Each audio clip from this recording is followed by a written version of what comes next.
Okay, I'll quit. Just being a little silly here. What did you think about the video? This little super Spider-Man and Iron Man video. Why in the world are we talking about this stuff this morning, Mr. Helton? Well, it's because we're starting a new module in reading, and it's about heroic feats. It's about superheroes. And so this module will be reading some stories about heroes. Who do you think are some heroes that you can think of? Do you think of Spider-Man and Iron Man and Superman? Who do you think that's a hero? Well, we're going to be learning a lot about heroes in this module. There's a little proverb here, a Tibetan proverb. Remember, a proverb is it's a little thought that teaches us something. And so let's look at this Tibetan proverb. The goal will not be reached if the right distance is not. Let me say that like a superhero. The goal will not be reached if the right distance is not traveled. And what does that mean? The goal will not be reached if the right distance is not traveled. Well, think about that. You've got to put everything into what you're doing to be successful, don't you? The goal will not be reached if the right distance is not traveled. You got to go all the way. You've got to do everything that you can do to be successful. You've got to push yourself harder than you've ever pushed yourself before. You've got to work harder than you've ever worked before to reach those goals. That's how life is. You can't just halfway do something. You can't go half the distance and expect to reach the goal. You've got to do it all. Let's put it to application. Hey, if you want to learn a long division like we're going to work on some more this week and that we've been working on, you can't pull out that calculator and do the problems. That's not going the right distance. That's cheating. That's doing the easy way. You won't learn how to do it on your own. And when you get to 5th grade next year and you're sitting in a classroom with a teacher who doesn't let you have a calculator, then you'll be in trouble. So practice it. Whatever it is, I'm just using division as an example. But be a hero and go all the way. Go the right distance every time. Give it your best on everything you do. Then you'll always be proud of your work. So let's move on here. And as we think about what makes someone a hero, maybe it's not a cape. maybe it's not some spandex outfit like Spider-Man like Spider-Man or Superman wears. Maybe it's something a little bit more that makes a hero. Maybe it's not big muscles like mine, but I wonder what it could be that makes someone a hero. Let's take a look at this video and we'll find out some ideas from this video.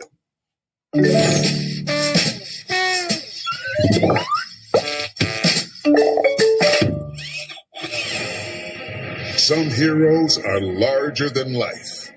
The ancient Greek hero Hercules slayed the Hydra, a dragon-like monster with 9 heads. He also battled a giant 3-headed dog who guarded the world of the dead. Robin Hood, a heroic outlaw from England, was a highly skilled archer and swordsman.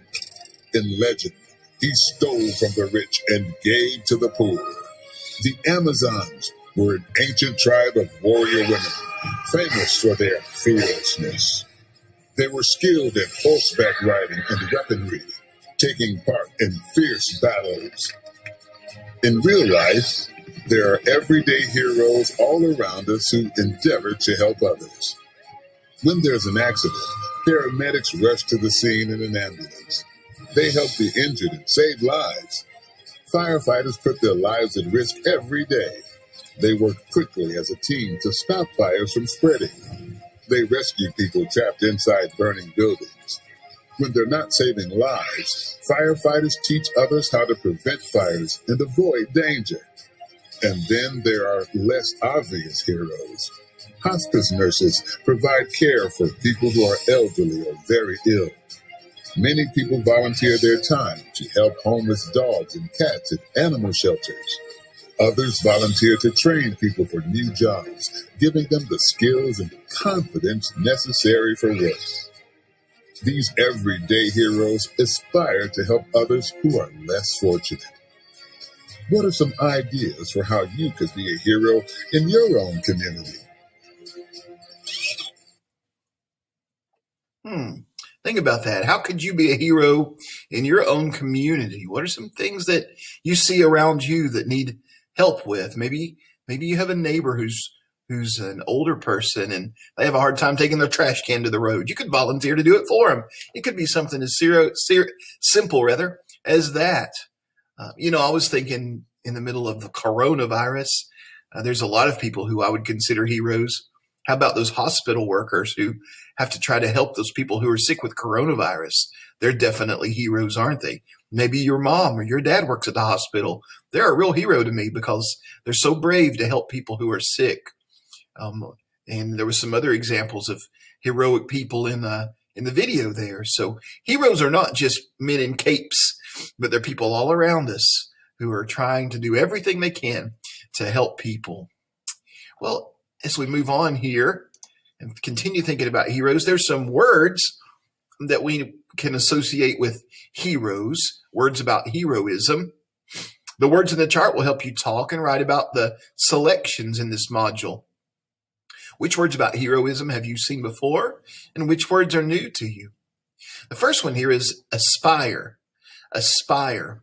When you aspire to do something, you have strong hopes to achieve it. It's like a goal. I aspire to be an author one day. So aspire is something that you hope to achieve. It's like a goal. Confidence. If you have confidence, you have strong and sure feelings about yourself. Joe has confidence in his ability to do well in the cooking contest. What skill do you have that gives you confidence? What are you something that you're good at? Is it riding your bike? You have confidence that when you ride your bike, you're not going to fall over? What gives you confidence? Do you have confidence that you're a good singer and you don't care to sing maybe at church or somewhere like that or at school? What skill do you have that you're confident about? Endeavor. If you endeavor to do something, you try very hard to do it. June and Juan endeavor to finish the group project before it's too late. They're going to they're going to try very hard to finish it before it's too late. Maybe you're struggling with that division in math. You're going to endeavor to learn this division. You try very hard to do it. Fearlessness. Having fearlessness is in a situation means that you're not scared and you feel brave. Fearlessness. That's like two suffixes on the end of fear, isn't it? Less and ness. Fearlessness. If you're fearless, it means you don't have any fear. And ness means that you you're fearless is what it means. Okay, so having fearlessness in a situation means you're not scared, you feel brave. Climbing a rock wall requires a certain level of fearlessness. I would need a lot of fearlessness to climb up a wall. Number one, because I'm scared of heights. So here's some words that you would need to know for our new module: aspire, confidence, endeavor, and fearlessness. Let's move on. So thinking about in our knowledge map here, and if you want to open up your books to page 236 and 237, start at 236. It's where we're kind of going through today.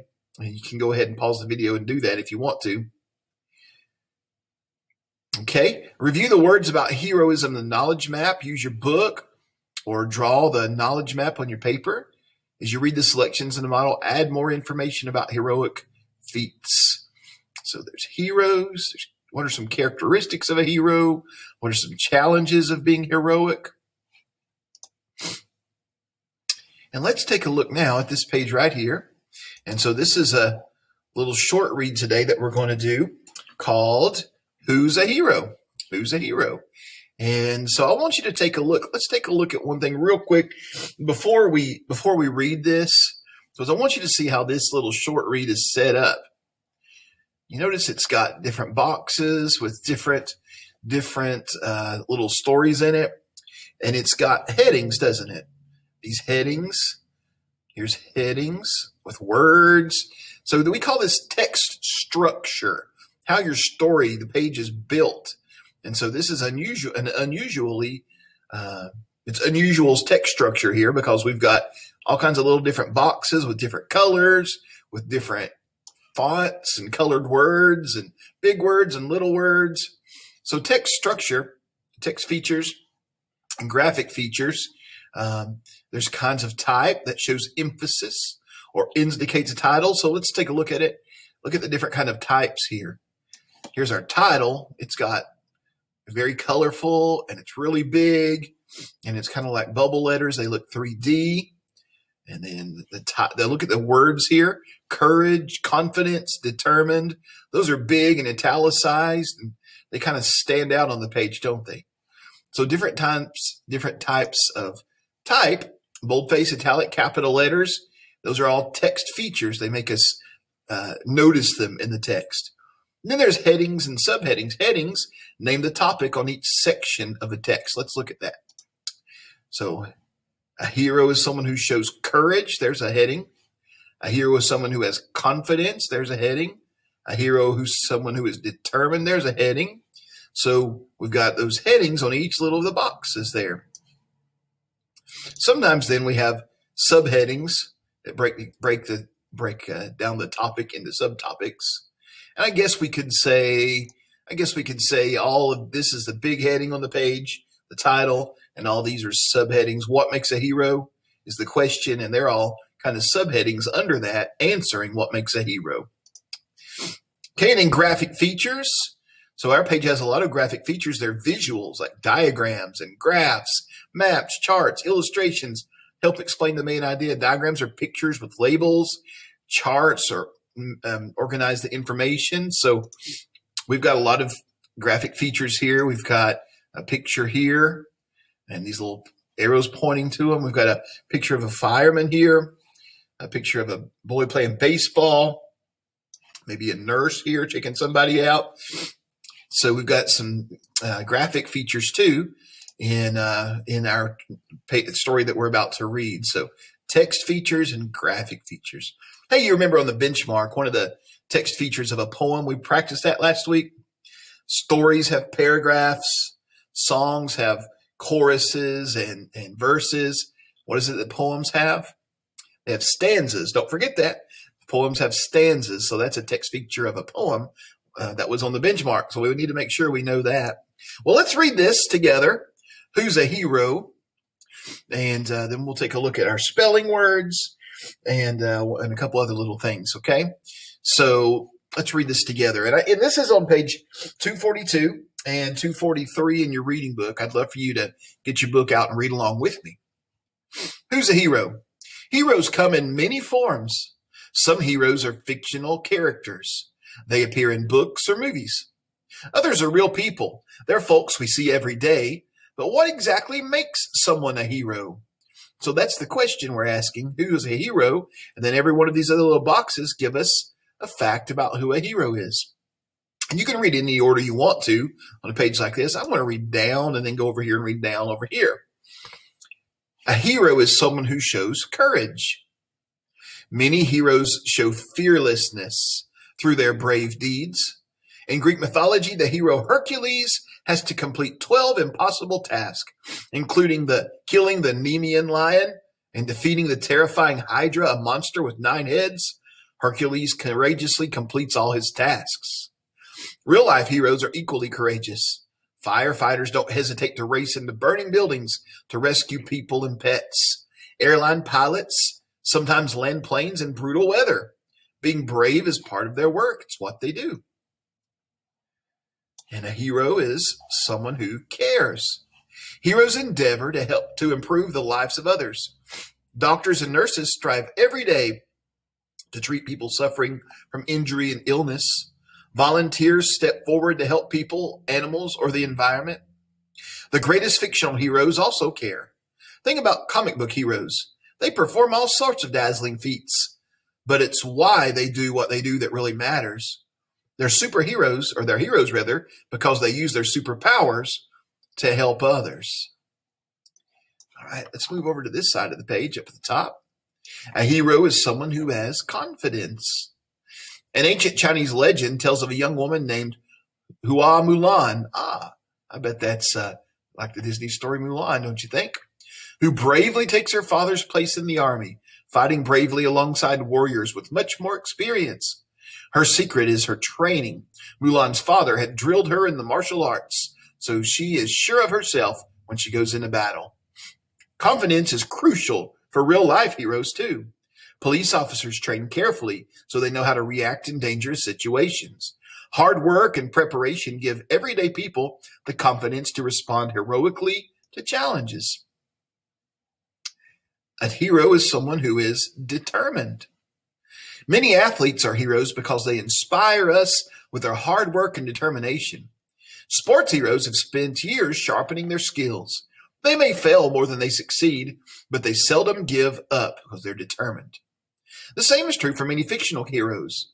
In Charlotte's Web, Charlotte is one determined spider. She works valiantly to rescue Wilbur the pig from an unhappy fate. Against all odds, the gentle spider saves her friend's life. Now you know what it takes to be a hero. Why not aspire to be one yourself? You don't need to slay monsters or break records. Just find your own special way to be a hero and help make the world a better place. Hey, I encourage you to do that.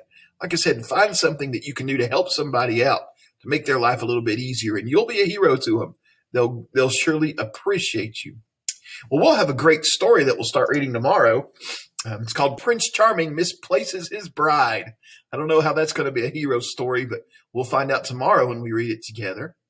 But let's move on today, and I want to introduce you to our phonics for the week. And we're looking at two sounds this week. We're looking at the and the or sound. And or. So the letter R after a vowel controls how the vowel is pronounced. The sound and or are controlled. That's hard to say. Say and say or. And now listen for or in these words. Let's decide which one it is. Purple.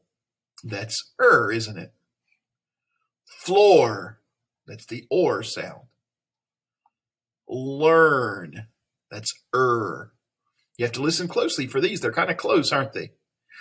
And also, let's look how they're spelled. This is spelled E-A-R. That's like ear, but in learn, it's Word. That's an O-R, but we say don't we? We don't go ward. We say word. Board. Or, and it's spelled O-A-R, or. Oranges, that's the or sound. Heard, that's the sound. Again, it's like learn, it's E-A-R. Door, that's the or sound, but it's got two O's before the R. Cork, that's the or sound, O-R. Dirt, it's an I-R. Award, or. Award, it's an A-R that says or. That one was hard for me to think about. Award, it's the O-R sound. Current, it's the sound, U-R. Corn, O-R. Alert, with an E-R. Serene, E-R says Boy, this has all kinds of spellings, doesn't it? E-A-R, E-R, I-R. Thirsty, I-R says Desert, E-R says Storm, O-R says or. Work, O-R says Look at that. Storm, work. Storm, the O-R says or. And work, we don't say I'm going to work. We say I'm going to work. It's the U-R sound. Sword, or. First, Course, or. And that time it's spelled O-U-R. All kinds of different spellings for these this time. Person, with an E-R. Adored, or with an O-R. Stork, or with an O-R. Let's look at the sentence, see what words we can find. The storm, or with an O-R, curd, with a U-R, in the early, with an E-A-R, spring. Wow. Well, these are the sounds that you're going to find in your spelling words for this week. So let's take a look at them. And here are our spelling words for the week. They're the or the or sound again. So let me go over these words with you. And you might want to pause the video, write these words down so that you and your parents can study them so that you can make a 100 on the test this week, okay? So let's go over these words together. They're all going to have the or the or sound in them. Learn, dirty, warn, sore, thirst, burn. Now, we could say this two ways. We could say record or record. I think it's going to be record this week. Cure, board, course, worth, early, return, pure, world, search, worse, 13, sport, current, worthwhile, forward, and research, and further, forward. That's like before a story, like the author might say, I wrote this story to in memory of my father because he was so kind to me, something like that. For means like before the story, the author is sharing a little word with you. Forward. Okay? That's your spelling list. So make sure you get these down. You'll have some spelling practice, obviously, for a couple of days this week, and then your spelling test on Friday. So make sure you can spell these and or sounds. Well, for language this week, we're working with something new to you called pronouns. And so pronouns take the place of a noun. After you're going to watch a little video after my video here, a little Schoolhouse Rock video about pronouns. Pronouns take the place of a noun, and they make things much easier to say. Example, John is a mail carrier. John carries a blue bag. To make the second sentence sound better, you could change the word John to he. He is a pronoun. John is a mail carrier. He carries a blue bag. The word he is a pronoun that takes the place of the word John. So we use pronouns all the time. I just used one, we.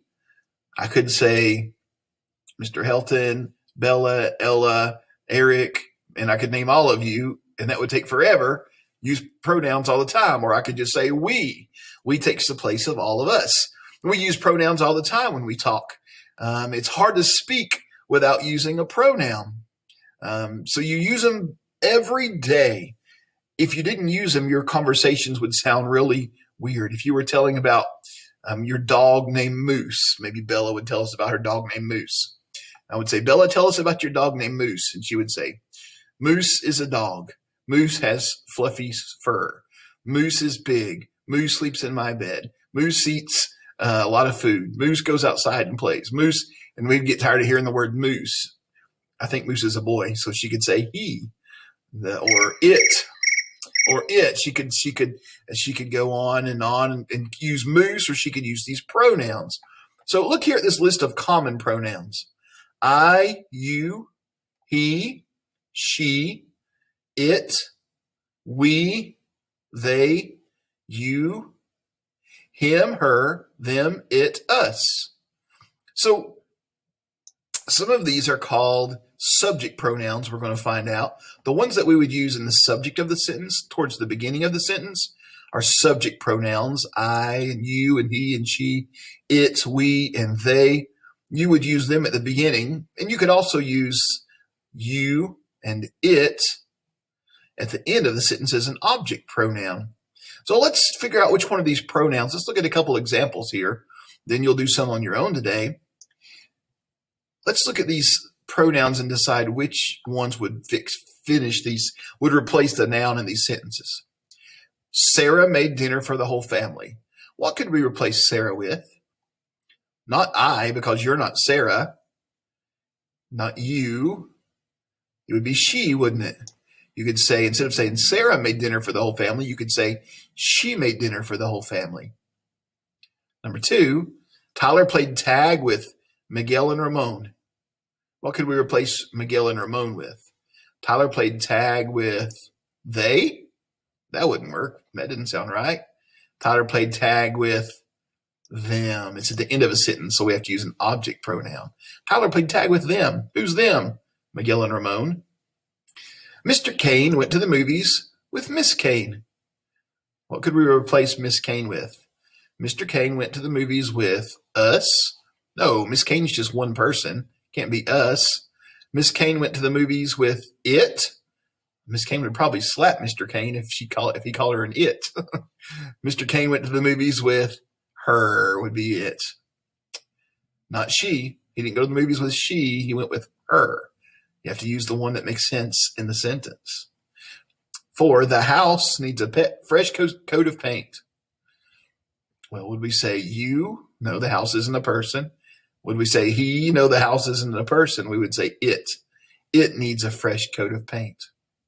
All right, on your assignment today, just as we introduce pronouns, you've got it pretty simple. You're going to see these sentences, and you've got to find the pronoun in each sentence. So make sure, if you need to go back here and maybe you want to jot down this list of pronouns, it'll make it easy to find them in today's assignment. So today you're just going to find the pronoun, and then we're going to get into more intense working with pronouns after today. So it should be easy today. Just get you used to the words that are pronouns, okay? Well, remember, be a superhero today. Give it your best. Go all the way. Do everything you can to make good grades in all you do. And give it your best. Find a way to be a superhero today. All right, we'll see you tomorrow. Do your pronoun activity. And that's all you need to do for me today as an assignment. See you tomorrow.